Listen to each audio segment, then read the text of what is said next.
A gente sabe que os procrastinadores, eles tendem a ter soluções mais criativas, porque para você ser criativo, você tem que trabalhar, mas você tem que ter tempo também, porque a ideia criativa ela surge ao longo do tempo. Sim. Então, os que se antecipam, que são muito ativos, que gostam de entregar tudo no prazo, eles cumprem o prazo.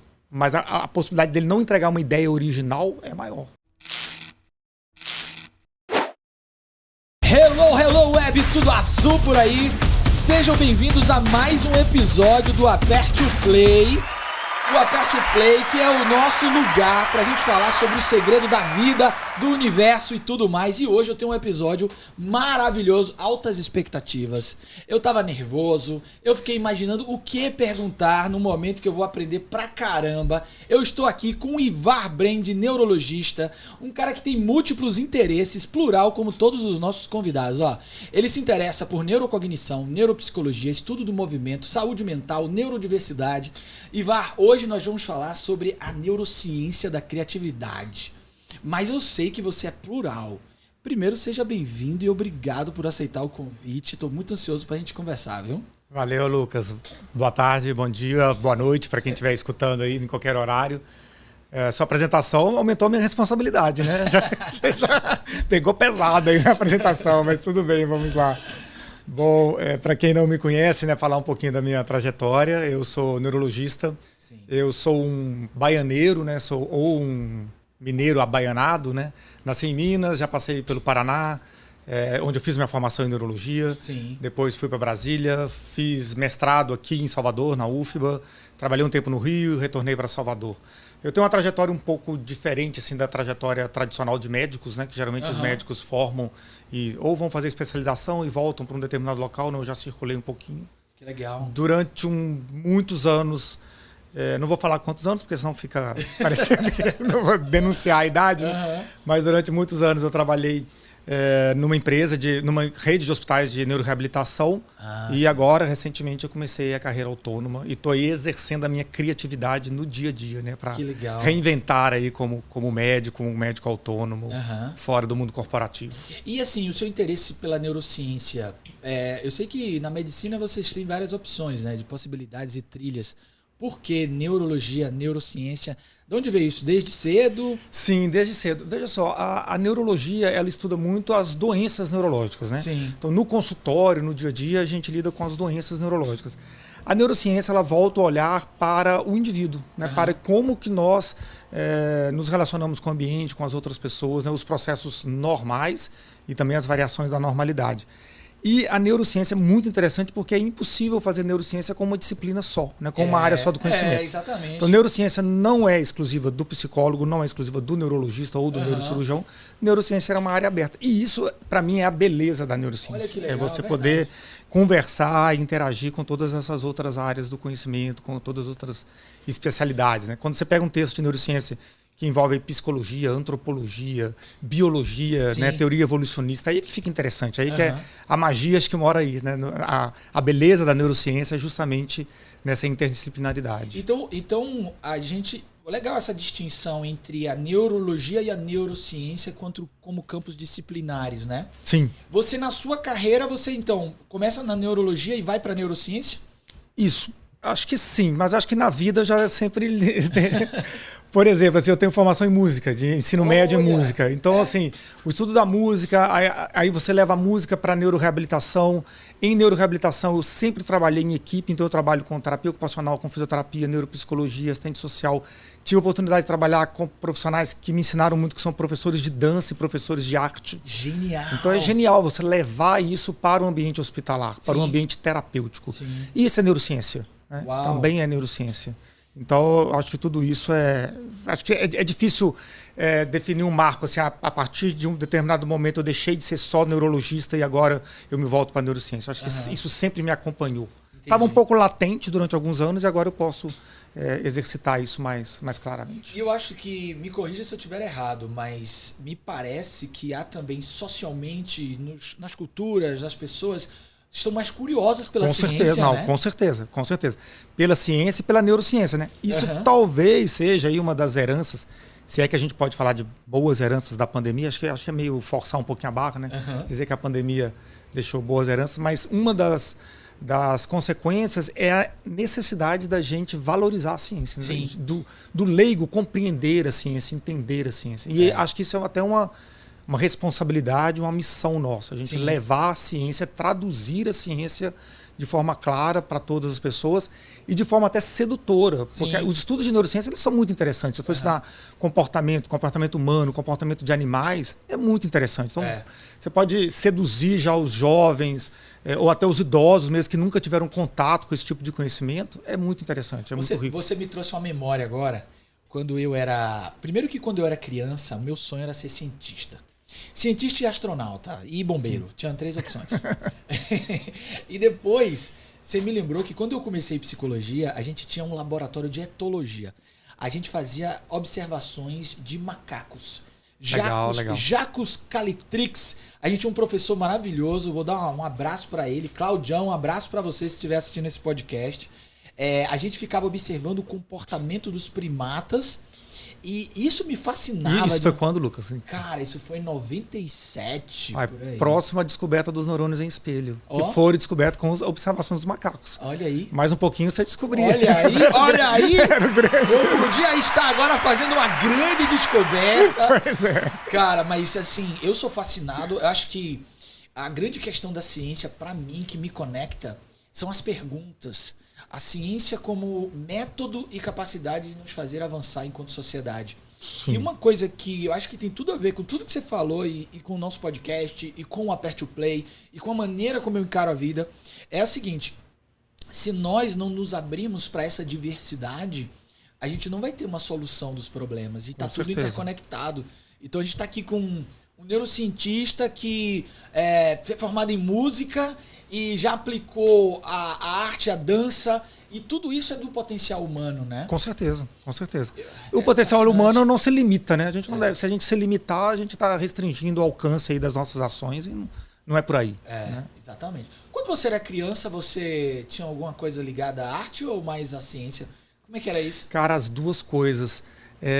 Eu lembro de uma conversa que eu tive com a minha mãe na infância, assim, quando eu tinha dúvida. Você falou sobre as suas dúvidas. As minhas dúvidas eram medicina ou jornalismo. Olha. E eu lembro que meus pais sempre assinaram revistas semanais, né?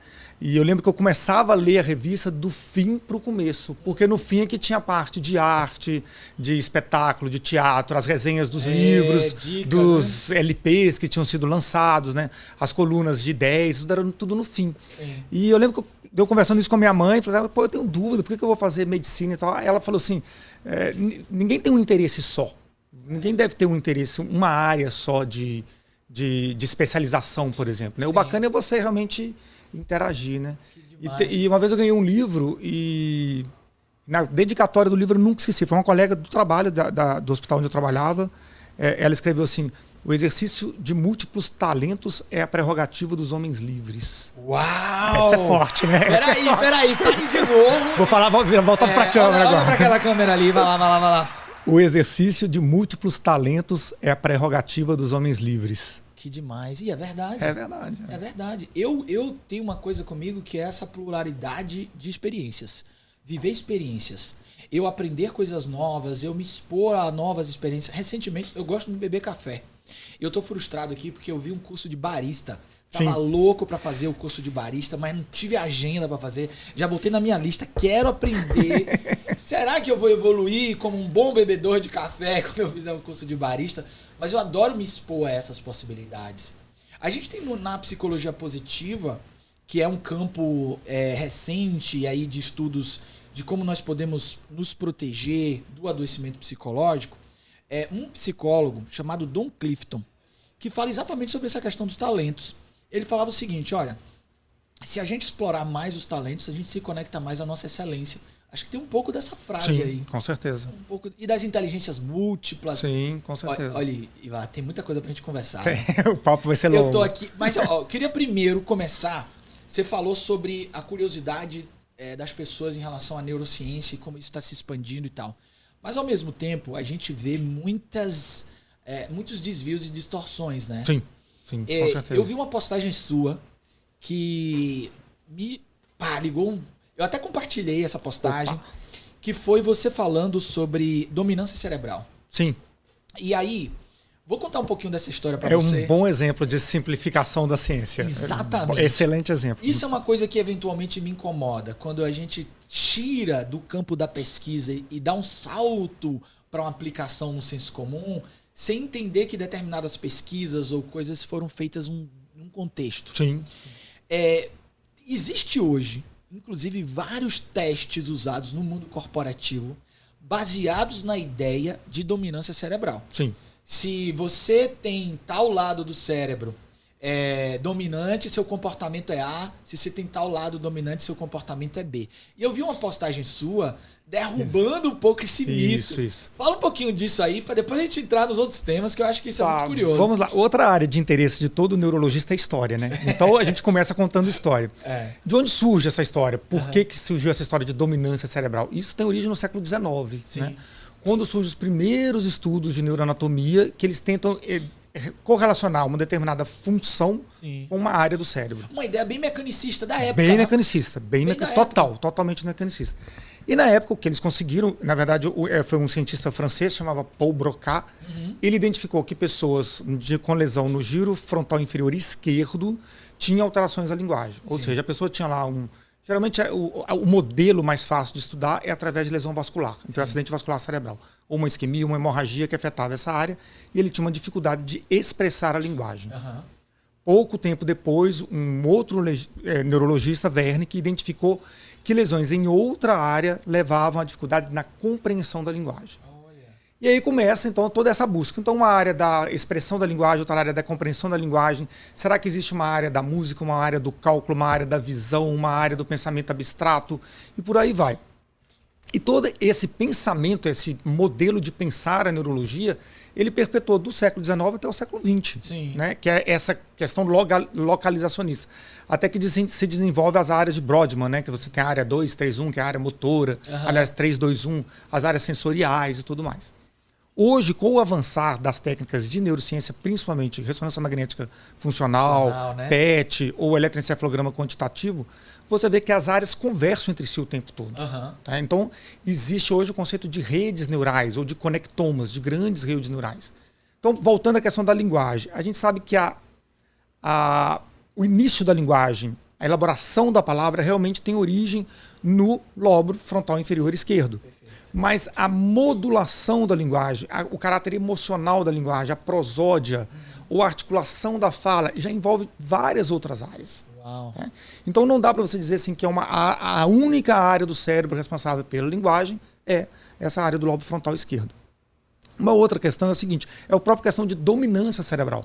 Porque essa questão vem definida pela dominância manual. Né? Se o indivíduo destro, 90% dos indivíduos destros têm a dominância no hemisfério cerebral esquerdo. Isso hoje a gente não sabe que não é verdade. Uau! Na verdade, tem questionários, escalas que é para avaliar a sua dominância manual. Por exemplo, Lucas, você é destro ou você é sinistro? Eu sou sinistríssimo. Sinistríssimo. A próxima pergunta, e seus pais? São destros? Destros. Talvez então você não dá para dizer que você tem o hemisfério cerebral dominante, o direito, já que você é sinistro. Entendeu? Até porque no sinistro isso já não corresponde tanto, é mais nos destros. Mas aí, ó, eu sou todo atrapalhado, porque eu acho que eu sou sinistro de mão e destro de pé. Pois é, entendeu? Essa é outra pergunta. Você pode ser dominância para escrita como sinistro, mas para outra atividade manual você pode ser destro, preferencialmente destro. O que não exclui o grande debate da ciência e da psicologia sobre essa ontogenética e o ambiente, né? Porque pode ter sido a expectativa dos meus avós. A minha avó era canhota. E eu, eventualmente, tenho um pensamento de que aquela pressão ali pode ter influenciado o fato de eu ser canhoto. Com certeza. Do ambiente. Então você vê assim, a gente vê assim, a questão da observação das pessoas. Então, hoje nós sabemos que nem todo indivíduo destro, o hemisfério dominante da linguagem é o esquerdo.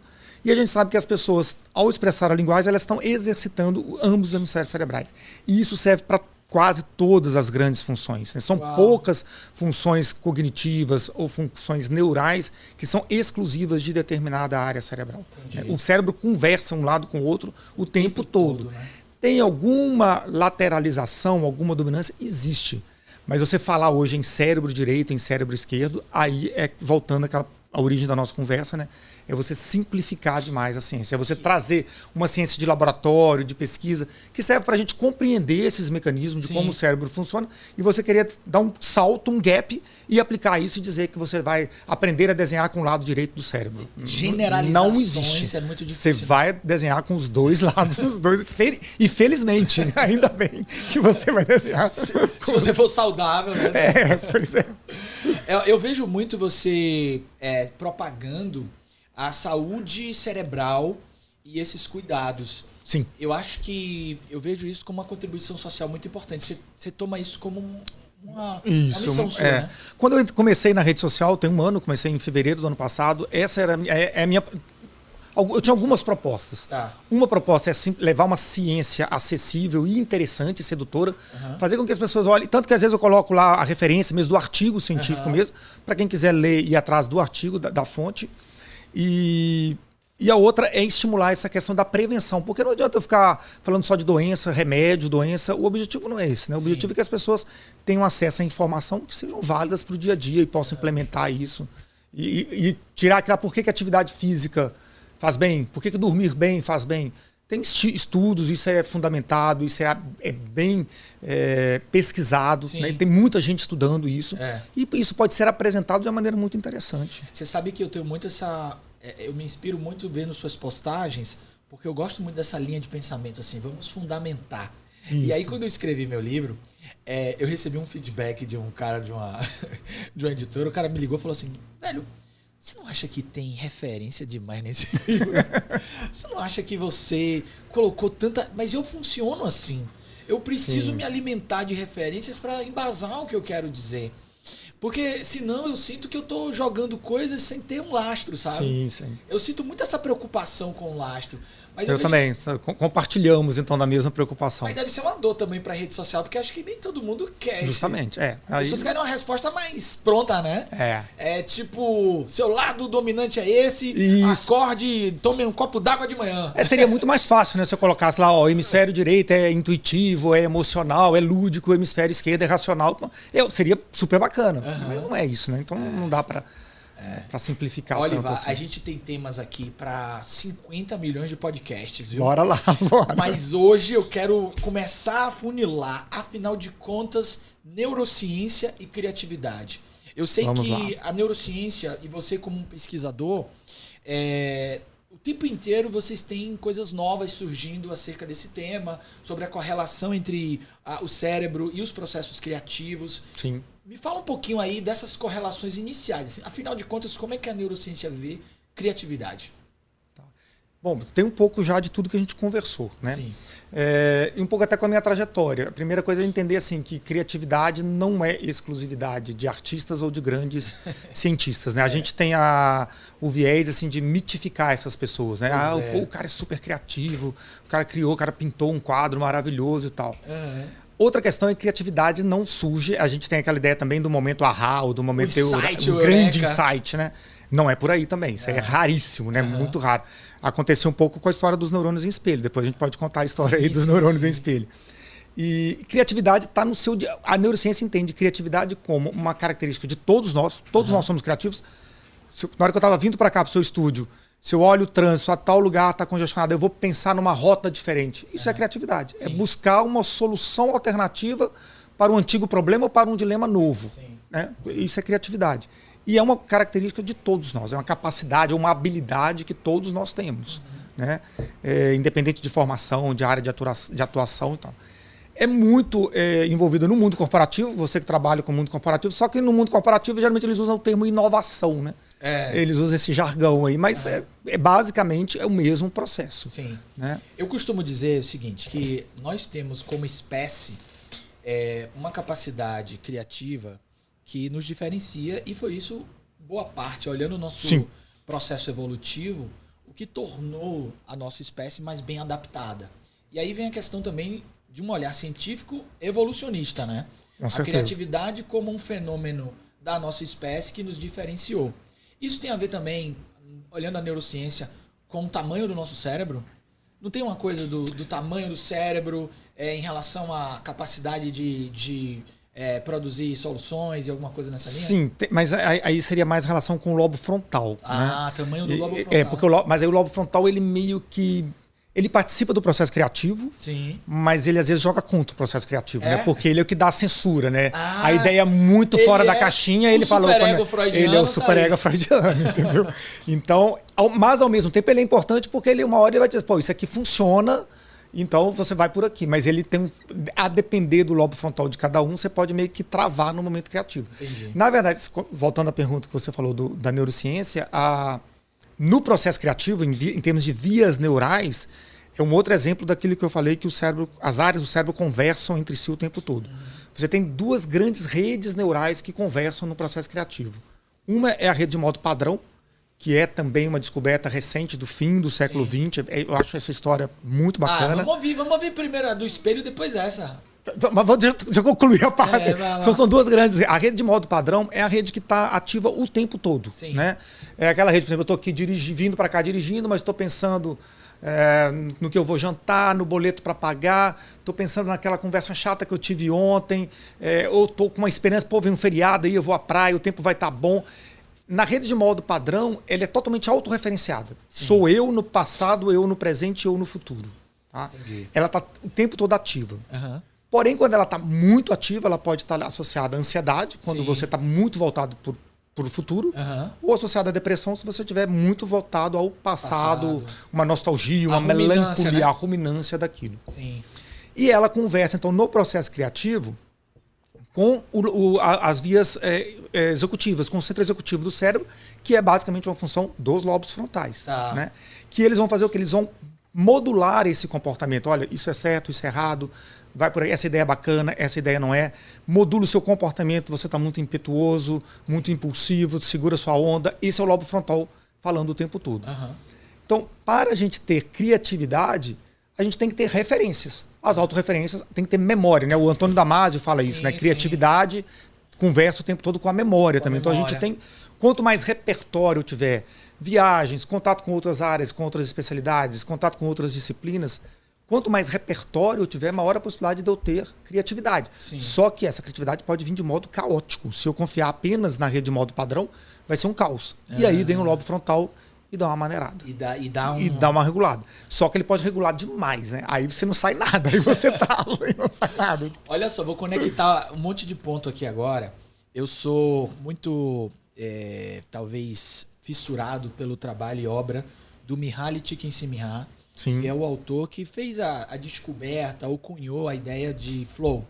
E tem uma passagem dele sobre o contato com o flow, como é que a gente pode entrar nesse estado de experiência ótima, que ele fala muito sobre a relação nossa com o lazer.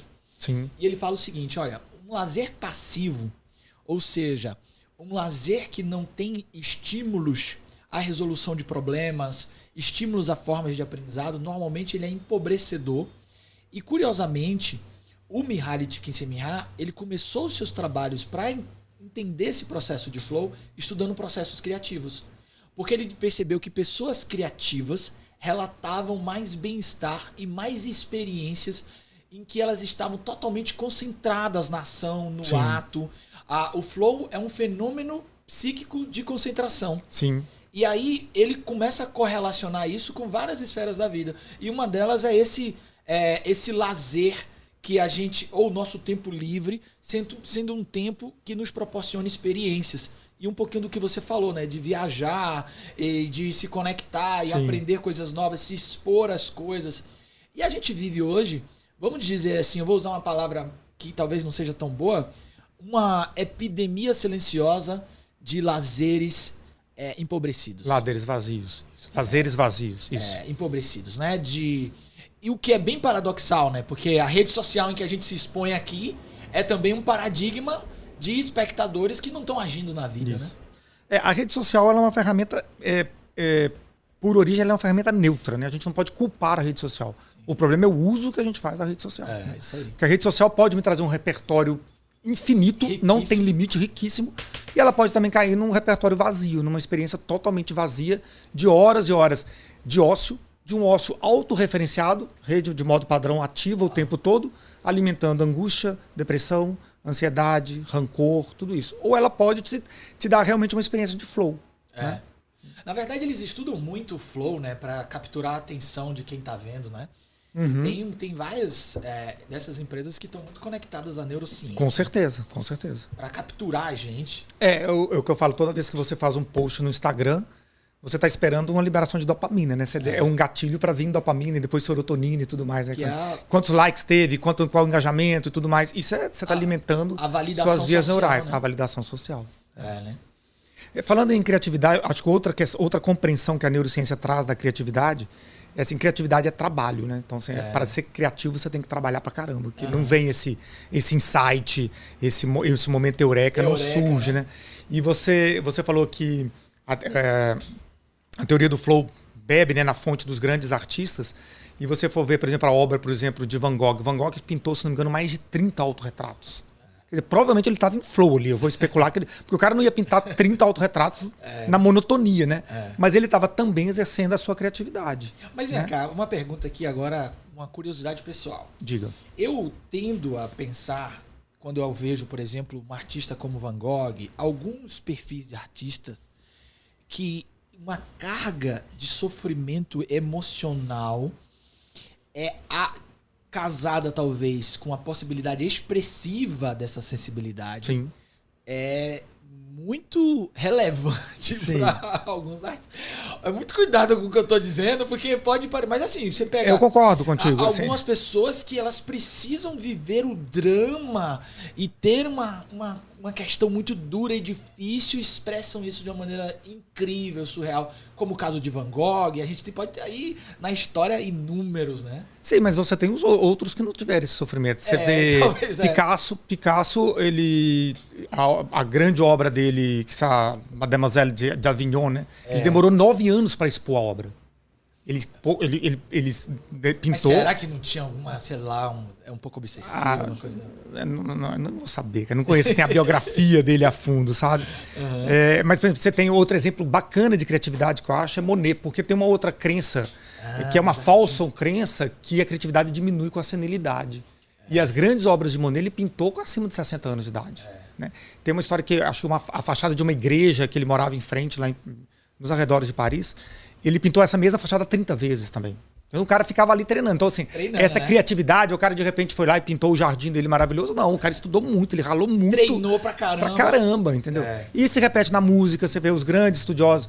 Tem um depoimento do David Byrne falando sobre um álbum, ele vai buscar, ele pesquisa mesmo sons africanos, aí ele vai pra poesia concreta alemã e ele mistura tudo numa música. Tem um caso de pesquisa que também sofreu um pouco disso, de uma popularização exagerada, que é aquela pesquisa sobre a excelência, que estudou músicos e fez uma correlação entre o tempo de exposição que eles tinham à música e o que os tornava excelentes. E virou meio que um clichêzão falar assim, ó. Você tá falando do efeito Mozart, né?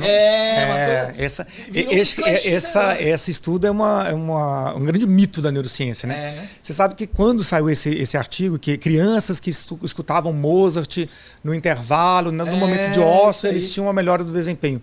Teve um governador de estado, um estado americano, que ele comprou, na época era CD, né? CDs de Mozart para as escolas. E, na verdade, o que foi visto era que qualquer atividade que você faz, você está estudando uma determinada disciplina, se você faz um time, um break, e se dedica a uma atividade meio que para relaxar mesmo, mas uma atividade não um ócio desperdiçando tempo. Sim. Mas uma atividade lúdica, valorosa, você tem um desempenho melhor. Pode ser, por exemplo, uma atividade física. Pode escutar um outro tipo de música que você não é efeito Mozart, é efeito de qualquer música que te dê prazer, que te dê satisfação. É um zoom out, né? Eu tô lá dedicado, esforçado no problema e de repente já faço. Não me fugiu esse termo, zoom out. Zoom out. É o Eureka, é o insight, né? É um insight, né? É quando a gente pode, de repente, fazer uma conexão que a gente não tá que surge fora daquele momento que você está imerso na atividade. Agora você ficou de contar 2 histórias. A descoberta dos neurônios de espelho. Vamos começar por essa. Bom, a descoberta dos neurônios de espelhos ocorre na Itália no fim do século XX também, ou começo do século XXI. Acho que ele foi publicado no começo do século XXI. Era um grupo de pesquisadores que estavam estudando vias neurais motoras em macacos. Sim. Esses animais estavam no laboratório, eles tinham um eletrodo que chama eletrodo de neurônio único. Você grava a atividade de um neurônio só. É um microeletrodo e você implanta no cérebro e marca o registro de disparo daquele neurônio. Então eles colocavam o macaco lá e ficavam observando o macaco em movimento no laboratório e o registro na tela. E aí, de repente, um momento que eles não estavam em experiência, então aí a importância do momento de ser do zoom out, né? Eles não estavam em experiência nenhuma. Um dos pesquisadores estava se alimentando no laboratório, e ele observou que o neurônio do macaco, que estava parado, estava disparando. Então, o humano estava se movendo e o neurônio do movimento do macaco estava disparando. Sim. Então, como é que ele explica isso? Né? É um neurônio que se ativa pela observação do outro, ou pela observação do movimento, ou pela observação da emoção, do sentimento do outro, do olhar do outro. Né? E é considerada uma das grandes descobertas da neurociência do fim do século XX, porque toda pesquisa baseada em empatia, compaixão, altruísmo, hoje se volta para o neurônio espelho. E até pesquisa associada ao transtorno do espectro autista também. Olha. Porque a criança aprende a falar imitando seus pais. Sim, né? sim. Então, uma das teorias é que o neurônio espelho é ativado aí no processo de desenvolvimento da linguagem. Eu tenho acompanhado muito alguns institutos na Alemanha que trabalham fazendo essa conexão de estudos com bebês. E os caras estão avançando muito em entender o quão complexo é um bebê. Sim, sim. Eu que estou com um filho pequeno, eu estou fissurado em ver pesquisa sobre bebê. E aí eles estão estudando esses neurônios espelho e mostrando que muito cedo, com 3 meses, o bebê já cria um padrão de identificação grupal. Ele já seleciona quem é do seu grupo e tem tendências comportamentais que a gente chama de empatia. Sim. Com o seu grupo dominante. E os caras, agora sim, umas pesquisas bem, porque bebê, a interação é bem difícil. Mas isso, a biologia evolucionista explica isso como nós somos seres sociais, né? Então, assim, a gente só sobrevive porque nós formamos grupos, né? Senão o ser humano a gente não estaria aqui hoje, né? É o tribalismo antropológico, né? Isso. É o tribalismo. Eu acho que um dia eu vou estudar mais sobre tribalismo nas corporações, que eu acho que rola pra caramba. Bacana. Porque subculturas existem, né? A gente constrói lá uma cultura de um lugar, mas a gente tem as microtribos, as maneiras de se desenhar. A gente repete isso, né? A gente repete isso. E às vezes sem perceber. Muitas vezes sem perceber. Tem um livro se eu não me engano é Adam Grant, chamado Originals, e que tem uma citação nesse livro que ele fala o seguinte: eles fizeram um levantamento de ganhadores do Prêmio Nobel. Tá. E como eram as rotinas desses ganhadores do Prêmio Nobel, e eles perceberam lá uma quantidade absurda de pessoas e pesquisadores que ganharam o Nobel que se dedicavam a hobbies artísticos. Ou seja, eles tinham nas suas vidas privadas outros tipos de atividade que permitiam talvez a aferência aí, a inferência é de que um pouco do que você falou, né, da gente ter possibilidades de outras atividades que podem criar conexões. Acho que chancela um pouco o que você trouxe. Com certeza. É você criar repertórios, né? Uhum. Igual você falou sobre o curso de barista. Às vezes você não vai se tornar um barista, mas certamente esse curso vai te trazer inspiração para alguma coisa que talvez não tenha nada a ver com café, entendeu? Com paladar, né? Você vai ter um insight lá por outro. Vamos a outra descoberta? Conta aí outra descoberta. A outra descoberta é a da rede de modo padrão, né? Rede de modo padrão. Essa é super bacana. A descoberta da rede de modo padrão é interessante porque eram 2 grupos de pesquisadores que estavam estudando coisas completamente distintas. Um na Inglaterra, um grupo na Inglaterra, no interior da Inglaterra, e um outro grupo nos Estados Unidos. O grupo da Inglaterra estava estudando efeitos de drogas psicodélicas na mente, que hoje é a renascença psicodélica. A renascença do LSD. Do LSD, né? É chamada de a nova fronteira da psiquiatria, das doenças mentais. E foi política mesmo, né? A coisa do LSD. A punição foi totalmente política, né? Política, né? E baseada naquela época já se tinham fake news baseado no LSD, né? Aquela história que o cara ficava olhando para o sol o tempo todo, ficava cego porque estava em viagem de ácido. Isso nunca existiu. Hoje tem comprovação que a CIA criava essas histórias, colocava na mídia para tentar forçar a opinião pública a proibir o LSD, né? Uau! Que era o movimento de contracultura americano, era para todo um movimento de censura, de política conservadora, né, dos Estados Unidos naquela época. Bom, mas vamos lá. Então, esse grupo na Inglaterra estava estudando o efeito do LSD. Todos os 2 grupos utilizavam ressonância magnética funcional. E um outro grupo, nos Estados Unidos, estava estudando o efeito da meditação. Eles pegaram iogues e monges tibetanos, que a gente chama de meditadores olímpicos, né? São caras que têm assim de 12 mil a 20 mil horas de meditação ao longo da vida. Né? O cara assim, é um monge, o cara realmente vive a parte da sociedade. Medita mais que dorme. Medita mais que vive. Medita mais que tudo. Então esses dois grupos estavam estudando o efeito dessas duas técnicas, né? E eles observaram que quando você estava... Geralmente, como é feito o aparelho, o teste de ressonância magnética funcional, né? A pessoa entra no equipamento e a máquina vai medir a atividade neural de determinada área cerebral. Sim. Então eu posso pedir para fazer um teste, por exemplo, uma lista de palavras para você memorizar, ou posso te mostrar algumas palavras por um óculos e você vai nomear aquela palavra, então verificar a capacidade da linguagem. Ou eu posso te dar um estímulo auditivo com cálculos e você vê a capacidade de fazer um cálculo. Eu perderia todos esses exercícios aí, porque eu sou claustrofóbico. Se você me colocar dentro de uma ressonância magnética, aí você já é eliminado. Eu tenho um ataque de pânico. Aí o cara manda você entrar na ressonância magnética e fala, medite. Eu tô tendo um ataque de pânico, meu amigo. Mas é um monge tibetano, né, Lucas? O cara medita andando, assim, o cara medita no trânsito da Avenida Paralela. Ela tá assim conversando com você, o que está acontecendo? Estou meditando. Bom, e aí o que esses dois grupos de pesquisadores observaram? Que no momento que os caras estavam no aparelho de ressonância magnética e não estavam fazendo tarefa nenhuma, existia uma rede cerebral que sempre se ativava, sem tarefa nenhuma. E era justamente no momento que o cara estava lá dentro do equipamento, não tinha nenhuma tarefa para ele fazer, ele estava pensando na vida, no passado, na esposa, na lista de compras, no boleto que ia pagar e tudo.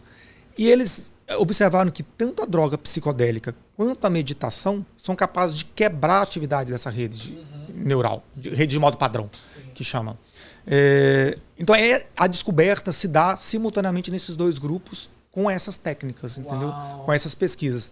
E hoje a gente reconhece que os psicodélicos realmente podem quebrar essa atividade da rede de modo padrão, por isso hoje os psicodélicos são pesquisados para o tratamento da depressão, da ansiedade, estresse pós-traumático, né? Muitos avanços, têm resultados bem promissores. Alguns deles já estão liberados, né? A esquetamina já é utilizada para depressão, já é aprovada, e outros aí a gente espera que sejam aprovados em breve.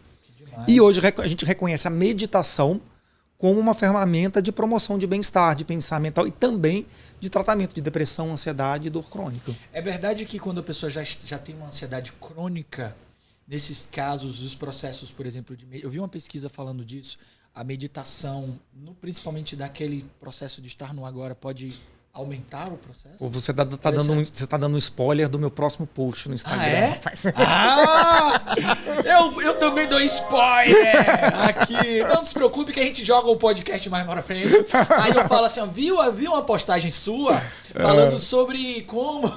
São efeitos colaterais da meditação. Isso aí, com certeza. Tem pessoas que são contraindicadas. Elas podem entrar em delírio, alucinação, aumento da ansiedade, da depressão, até ideação suicida tem descrição. É tão importante você falar isso, porque a gente vive, ao mesmo tempo, esse boom das pessoas pesquisarem ciência, mas a gente vive também muita gente achando que é panaceia. Isso, justamente. Que é assim, a meditação serve para todo mundo. Na minha área, a gente tem a psicologia positiva, muitas vezes isso acontece. Outro dia eu vi na TV um cara falando sobre gratidão. Não, se você toda noite agradecer... Não, peraí, gente. A gente sabe hoje, por exemplo, que a gratidão em pessoas que estão em situação de vulnerabilidade ou em relações abusivas pode ser extremamente danoso porque ela não consegue transgredir a própria realidade. Agora imagine, você está lá num ambiente tóxico e aí de repente você fala, agradeça. Agradeça a sua vida. Agradeça a sua vida. Isso é perverso. Isso é perverso. É a positividade tóxica, né? Tóxica. É a positividade tóxica. Agora, vou te falar um negócio. Eu tô até agora aqui na cabeça com a ressonância magnética funcional. Eu tenho um pavor. E aí saiu uma matéria outro dia de uma mulher que foi esquecida na ressonância. Eu vi. Eu acho que esse é o meu maior pesadelo. Eu tenho dois pesadelos recorrentes. Um é que eu tô num lugar e tigres me atacam. O outro é que eu sou esquecido na ressonância magnética. Cuidado. Leva uma bandeirinha vermelha, alguma coisa a mulher foi esquecida na ressonância magnética. Eu vi isso aí. Cara, que loucura, que loucura. Aí eu fico assim um pouco ansioso com ela. É compreensível, né? Mas é legal você falar sobre a meditação, o quanto ela pode nos ajudar. Na pandemia me ajudou pra caramba, assim. Eu e minha esposa, a gente usava um aplicativo para fazer meditação guiada. E, de fato, assim, pra gente foi muito importante. Principalmente para dormir. Pra gente poder entrar na higiene do sono. Agora, você sabe que para dormir é uma orientação que a gente faz de não extrapolar também, né? Não fazer muito, né? Não fazer muito, senão prejudica o sono. Então é no máximo 20 minutos. Se você faz meditação para melhora de insônia, no máximo 20 minutos. A gente fazia 5. E a gente ouvia histórias para dormir. Ah, legal. Cara, tinha um cara que tinha uma voz, eu até me lembro o nome dele, é Lau. Começava assim, ó. Olá, meu nome é Lau. E em 2 segundos eu tava dormindo. Hoje vamos falar sobre a Nova Zelândia. É meio hipnótico, assim, sim, a voz do cara era meio profunda e tal. Eu não faço meditação guiada mais. Hoje eu prefiro fazer em silêncio, ou então com sons da natureza, assim. Ou então na praia, na montanha, alguma coisa. Uma vez uma professora minha de Mindfulness, eu fiz um paralelo entre a corrida e como eu me sentia na meditação, porque eu gosto muito de correr, e correr pra mim, principalmente ouvindo música, me traz muita correlação com o processo de meditação. Sim. Faz algum paralelo? Faz algum sentido? Sim, é um exercício de mindfulness. Né? Você pode praticar mindfulness em qualquer. Você pode estar no almoço praticando mindfulness. Se você direciona a sua atenção para o ato de correr, ou para a sua respiração, para a sua pisada, ou para o ritmo, na cadência do passo, é um exercício de mindfulness. Né? De atenção plena. Lembrando que mindfulness, você pode praticar mindfulness e não estar em meditação, né? São coisas diferentes. São coisas diferentes. Existem várias técnicas de meditação. Várias técnicas, né? Com certeza. E esses monges aí deram o quê? O cara entra na máquina de ressonância e o cara já está meditando? Aí justamente a contribuição dos monges é que eles permitiu-se comprovar que a prática diária da meditação leva ao que a gente chama de traço, né? Traço cerebral, que é uma mudança permanente no cérebro, ou no funcionamento do cérebro, ou até mesmo na estrutura do cérebro. Por exemplo, você fez a brincadeira, o cara só tô com o cara no boteco ou no trânsito, o que você está fazendo? Está meditando. E eles fazem. E o mais incrível, quando eles fazem um eletroencefalograma contínuo, então o cara está lá no trânsito e está com um equipamento de eletroencefalograma, os estudos mostram que esses monges, eles têm capacidade de produzir um tipo de onda cerebral que é a onda gama, que é uma onda muito rara. Né? É a onda mais rápida que existe, é muito rara, está associada aos processos de insight, esse prazer instantâneo. E o monge, assim, vocês falam que ele entra em meditação, ele em segundos ele é capaz de induzir ondas gamas, coisa que nós, pobres mortais, não conseguimos. Vamos ter que ralar muito na meditação para conseguir ativar a nossa atividade gama. Eu tenho uma experiência com monges. Eu fui na Tailândia. Sim. E aí, um dos objetivos dessa viagem era conhecer alguns monastérios e visitar e tal. E aí, eu tive uma coisa que aconteceu comigo, que foi o seguinte: a gente estava lá no monastério, no meio de uma floresta, lindo lugar. A gente estava lá super concentrado e tal. De repente, chegou um grupo de monges, cada um com um telefone maior que o outro, tirando selfie, falando assim. Eu tirei uma foto do monge fazendo um selfie, porque eu pensei comigo, olha, se a ausência do eu, por que ele quer o selfie, né? Se o ego é negado, por que ele quer o selfie?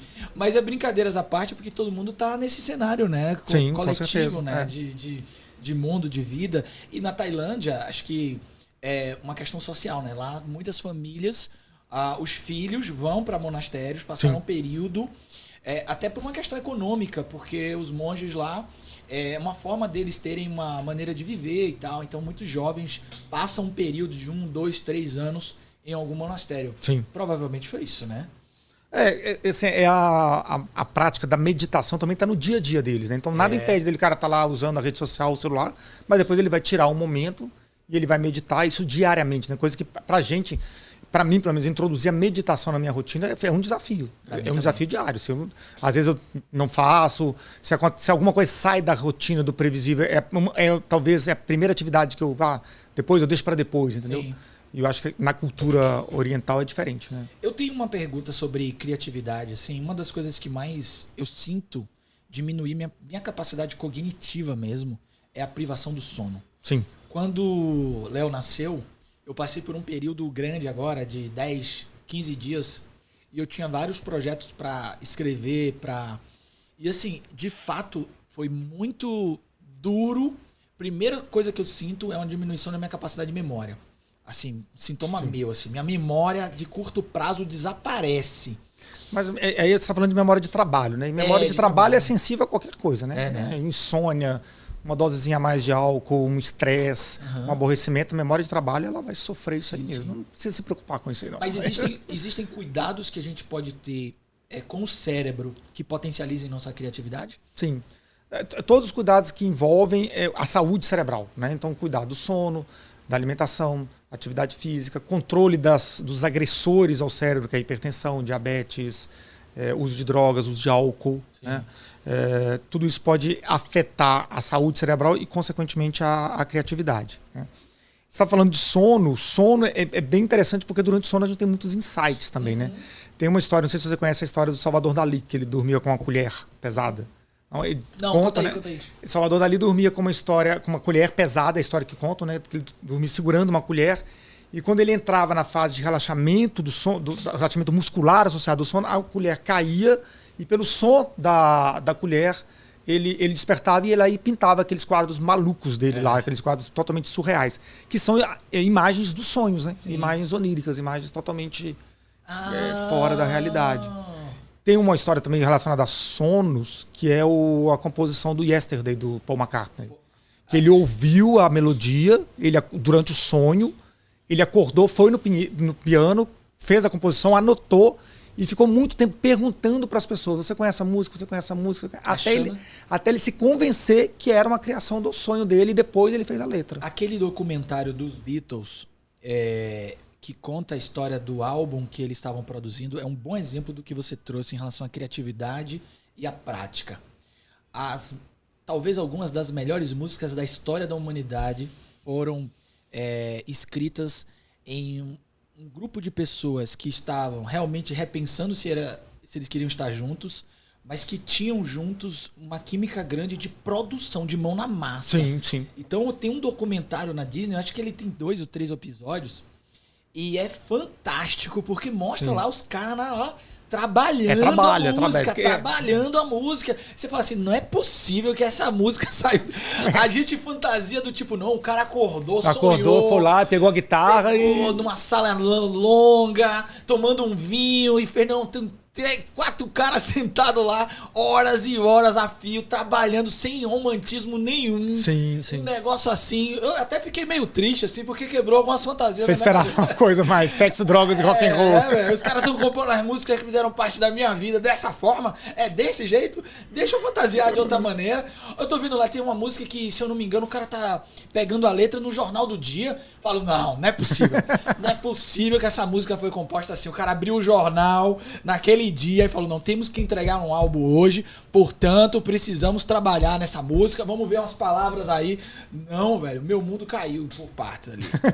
De outra parte, tem todo sentido, né? Criatividade é trabalho. Sim. É trabalho, é exercício, é excelência. Isso tem relação com o que a gente estava falando, de mitificar o artista, né? Ou o grande cientista. O cara teve o grande insight. Não, o cara tá lá ralando, ele tá trabalhando, estudando, ralando para criar. Agora você citou o Salvador Dalí. No surrealismo, eu sou muito fã do René Magritte. Sim. O René Magritte, para mim, é como se fosse uma pessoa que consegue desconectar e me provocar uma experiência.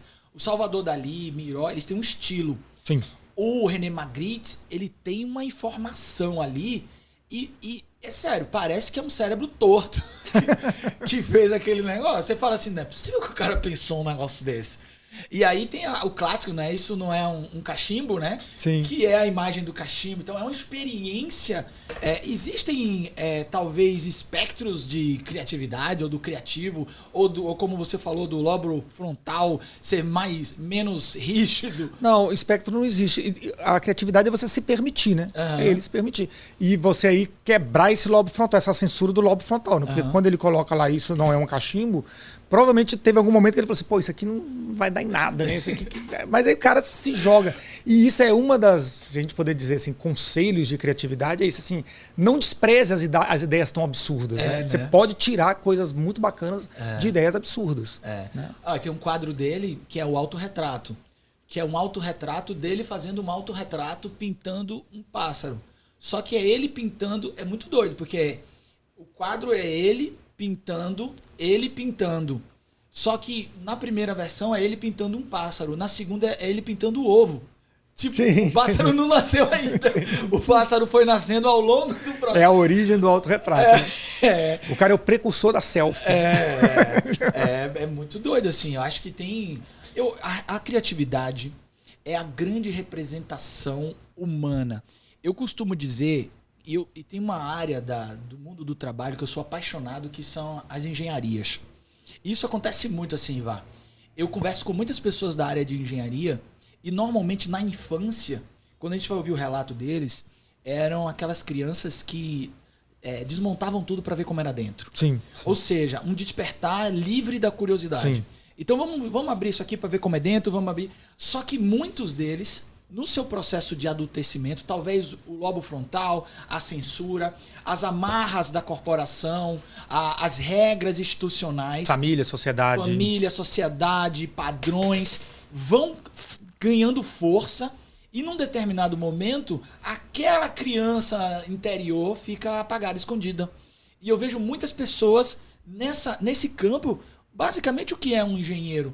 Ele cria ferramentas para resolver problemas. Uhum. Então, quando você vê um cara fazendo uma solução urbanística, um prédio, um não sei o quê, é a essência humana. Quando a gente dominou o fogo, quando a gente construiu as primeiras ferramentas, a engenharia é essa alma criativa humana. E há, sim, esse processo. Você vê que há nesse processo de adultecimento uma amplitude de regras que pode limitar, sim, a criatividade? Com certeza, com certeza. E aí entra dentro daquilo que eu falei de você buscar repertórios outros, né? Repertórios diferentes. E a arte é muito libertadora, né? Né? Então o contato com a arte, com a música, com a pintura, com o desenho, permite você quebrar essas barreiras, né?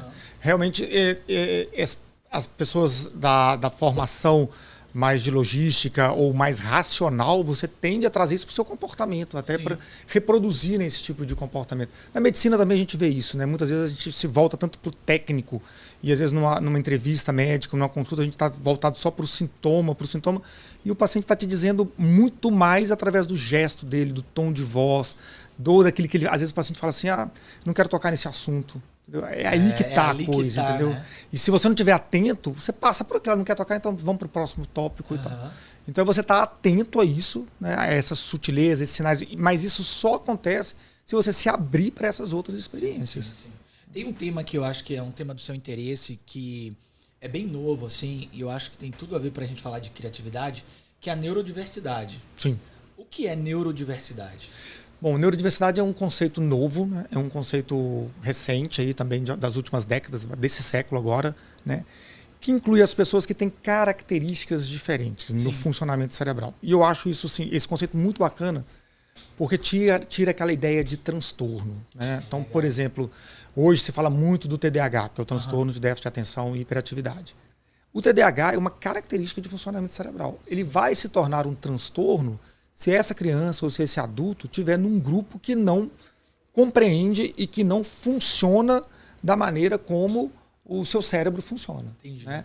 Então, por exemplo, o TDAH ele tem uma dificuldade de prestar atenção e aí isso vai se manifestar por procrastinação, não consegue entregar projetos no prazo correto, abandona projetos, aí vem angústia, vem baixa autoestima, se encontra uma professora muito rígida, bullying dos colegas, ele vai talvez desenvolver a linguagem um pouco fora do tempo normal, mas isso não quer dizer que ele seja atrasado, ele simplesmente está desenvolvendo a linguagem no tempo de funcionamento da rede neural dele, entendeu? Então, se a sociedade, se o grupo social não compreende, aí isso se torna um transtorno. E isso começa a se associar a sofrimento mental, depressão, ansiedade, dependência química, né? Uso abusivo de álcool, uso abusivo de outras drogas. Por exemplo, eu conheço pessoas que têm TDAH, que são artistas, e eles estão muito bem, porque eles têm o tempo deles, eles têm o tempo de criação. Falando em criatividade, a gente sabe que os procrastinadores, eles tendem a ter soluções mais criativas, porque para você ser criativo, você tem que trabalhar, mas você tem que ter tempo também, porque a ideia criativa ela surge ao longo do tempo. Sim. Então, os que se antecipam, que são muito ativos, que gostam de entregar tudo no prazo, eles cumprem o prazo. Mas a possibilidade dele não entregar uma ideia original é maior. Atenção, né? Brasil! Presta atenção nessa fala aí, viu? Olha, você lembrou agora, tem um caso bem popular da cultura pop do Big Brother Brasil, que é o Pedro Scooby. Sim, que acho que algum parente dele apareceu na mídia falando que ele tem um TDAH, né? Alguma coisa ligada ao TDAH. Isso. E é visível, assim, tem muitos memes ligados a essa ausência que ele dá de repente, uma descontinuidade de determinados diálogos. Então tá tendo um diálogo e ele tem uma ideia, uma conversa paralela que estava ocorrendo antes, que ele volta depois. Ô, Lucas, eu não vi muito. O pouco que eu vi não me parece TDAH. Não. Assim, é difícil opinar e assim. Eu acho que foi alguém da família dele que falou. Pode ser que ele tenha também TDAH, né? Mas assim, aquele fenômeno que eu vi, pelo menos, que eu vi até, eu vi no Instagram, que eles fizeram um corte de uma cena, aquilo ali para mim não é TDAH. Mas voltando ao conceito, à questão da neurodiversidade. E a neurodiversidade inclui também o transtorno do espectro autista, né, que são pessoas que têm características, né? Algumas, elas têm um comportamento mais de organização, o negócio das coisas mais categorizadas, que lembra um pouco o transtorno obsessivo-compulsivo, uma dificuldade na interação social. Mas se você convive com uma pessoa e você compreende essas características, se o meio está adaptado e o grupo social está adaptado àquela condição, você não vai ter sofrimento para aquela pessoa. Então não é um transtorno, são características de funcionamento. Porém, em alguns casos a gente sabe que, principalmente na nossa sociedade que cobra produtividade, prazo, relatórios, metas, principalmente o TDAH e o transtorno do espectro autista, muitas vezes é difícil deles se enquadrarem. Eu acho que já devem existir algumas organizações que estão se abrindo para essa neurodiversidade. Sim, sim, com certeza. Até porque eles têm, uma das características do TDAH é o hiperfoco, né? Então, se uma empresa, uma corporação tem uma determinada tarefa que é o hiperfoco daquela pessoa, é maravilhoso para os dois, né? Entendi. Maravilhoso assim, com ressalvas, porque o hiperfoco ele pode ser também prejudicial, porque a pessoa pode esquecer de se cuidar, de fazer atividade física, de se alimentar corretamente, ela entra naquela atividade e ela não para. Mas se você puder modular isso, então você vai trabalhar no seu hiperfoco, vai produzir para a empresa, mas vai também se cuidar, fazer as pausas adequadas. É uma condição satisfatória para os dois. Que maravilha. Então a gente está vendo agora o uso aplicado na neurociência, inclusive na sustentabilidade das organizações. Sim, sim, com certeza. Porque as organizações que entenderem esses processos e começarem a trabalhar produtivamente e se prepararem internamente, que eu acho que aí requer uma baita preparação dos times, das equipes. Sim, com certeza. Para receber e acolher esses profissionais. Né? Justamente. Porque essa pessoa que tem um hiperfoco, ela pode ser também uma pessoa que tenha, na hora do cafezinho, ela quer ficar sozinha, ela quer ficar mais quieta. E a pessoa, o colega vai, o cara é antipático, é antissocial. É uma característica. E eu acho que entender a neurodiversidade, você entende a complexidade da experiência humana. Entendeu? E o bonito é isso, entendeu? O bonito da neurologia, da neurociência, é você entender que nós somos diversos. Você tem suas características, eu tenho as minhas. O termo de espectro autista é um termo que engloba tudo isso, essas diferenças e essas semelhanças entre nós, e não faz e essas características não nos faz nem melhor nem pior. Sim. São características. E talvez aí esteja uma grande resposta para um ambiente criativo, né? É a diversidade. Sim, a diversidade. É o que eu creio que constrói ambientes criativos. Só que essa diversidade, ao mesmo tempo, e eu imagino, para o ambiente corporativo, ela é um desafio, né? Porque tanto os ambientes corporativos quanto o próprio cérebro nosso, a gente gosta da repetição. A gente se sente confortável, né? É menos cansativo, né? Sim. E aí a gente volta até na evolução, né? Porque um fundamento hábitos, né? Metabólico nosso, como animal, é poupar energia. Então a gente quer poupar energia para a gente poder acordar amanhã e ter energia para amanhã. E as atividades novas, a criatividade, a inovação, ela exige mais energia. E então causa um pouco de desconforto. Daí surgem os hábitos, os vieses inconscientes, isso, né? Justamente. E o pensamento, o viés cognitivo, né? Exato. Você tirar sempre a mesma conclusão, você vê o problema sempre da mesma forma. Você se identificar com um determinado grupo de pessoas e não com outros, né? Para facilitar suas tomadas de decisão. Isso, justamente. Você se cria as tribos corporativas. Exatamente. Porque você busca esse conforto, né? E será que é possível a gente produzir essa diversidade, assim? Porque agora me veio esse pensamento. Será que talvez seja um processo, né? Que a gente vai descobrindo. Porque é realmente muito difícil a gente quebrar tantos vieses, né? A gente está agora podendo debater, por exemplo, saúde mental no trabalho, que a gente não conseguia debater. Falar de neurodiversidade deve ser um desafio ainda maior, né? Mas eu acho bacana. Eu acho que é possível, sim. Né? Como o Steven Pinker, né? Eu sou um otimista também. Somos otimistas analíticos. Que maravilha, que maravilha. Olha só, no nosso podcast, nós temos uma etapa de produção. Aqui você veio conversar comigo, mas produzir algo. Durante a conversa, você foi convidado a montar com seu kit de Lego. E agora o desafio vai ser você contar uma história do que você montou. Eu vou começar porque de repente eu posso te inspirar aí na minha história. Durante a nossa conversa, vou mostrar pra câmera ali, ó. A gente tá aqui com um especialista nessas atividades cerebrais e hoje falamos sobre criatividade e talvez essa não linearidade toda que nos torna seres humanos incríveis. Eu fiz o meu Lego com uma grande explosão do pensamento. Então aqui, ó, eu fiz uma minifigura e acima dessa figura está um universo de possibilidades. E aqui são peças em construção que podem vir aqui para cima, podem estar aqui. Ouvindo você falar, para mim veio essa referência. A cabeça explodindo de trilhas, caminhos, possibilidades e até mesmo de potenciais conversas que a gente pode ter sobre outros temas relacionados a isso. Agora ficou pesado, hein? Bom, a minha montagem aqui foi bem mais simples, assim, bem mais linear do que a sua. Eu fiquei vendo você fazendo esses trabalhos aí tridimensionais, verticais. Falei, pô, o meu tá bem mais simples. Mas veja só, tem algumas coisas. Eu agrupei por cores, assim, em uma homenagem aos meus amigos com transtorno obsessivo compulsivo, né, que gostam das coisas bem organizadas. Mas aí aconteceu uma coisa que foi um insight que eu tive assim durante, assim, que não adianta a gente tentar organizar o mundo, sabe? Porque eu tentei colocar uma pecinha aqui e eu quebrei uma peça sua, cara. Olha que imperdoável. Então, assim, muita ordem não resolve, entendeu? Aí, acho que uma das histórias é essa pecinha aqui que eu fui encaixar uma bandeirinha aqui e acabei quebrando, cara. Vou ter que voltar para repor essa peça. Mas isso foi sensacional. Eu vou pedir um favor a você. Aí atrás de você tem uma árvore. Vê se você consegue trazer essa árvore. Eu vou contar essa história para você. Essa árvore aqui, ela é uma árvore que representa a criatividade na visão da Lego. Tá. Dentro da Lego House, em Billund, na Dinamarca, eles têm uma árvore como essa, dentro de toda a estrutura. Ela tem milhões de peças, ela é enorme. E, e aqui ela conta toda a história da Lego, dos primeiros brinquedos e tudo mais. E você fez uma peça e falou um pouco sobre a coisa da incompletude, da peça quebrada. Cara, olha só que legal. No final, no topo da árvore da criatividade, temos uma construção, uma obra. A Lego entende que criatividade é processo, é construção, é continuidade, é inacabado, é quebrado, precisa ter continuidade. É uma obra que não termina. E é uma representação do que eles chamam de criatividade lá.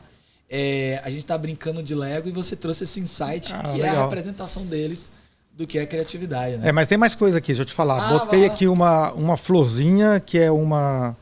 Vou botar uma delicadeza no meio de uma coisa tão concreta e tão organizada. Levanta aí pra mostrar na câmera. Coloquei aqui uma florzinha, em homenagem à minha cachorra, Tarsila, que é minha companheira. E tá passando por um momento difícil aí, tá me dando preocupação com doença e tal, mas tudo bem. E eu não usei esse carinha aqui porque eu não fui muito com a cara dele, cara. Me pareceu muito um gestor externo, uma coisa meio autoritária, assim. Então, para deixar a criatividade fluida, eu não usei esse carinha aí que me pareceu muito um lobo frontal superego, muito austero, assim. Preferi não envolvê-lo na nossa conversa. Que maravilha, que maravilha. Ivar, olha só, eu tenho muita pergunta para você, mas eu acho que a gente pode guardar para vários outros episódios. Com certeza. Pra gente ir para várias trilhas.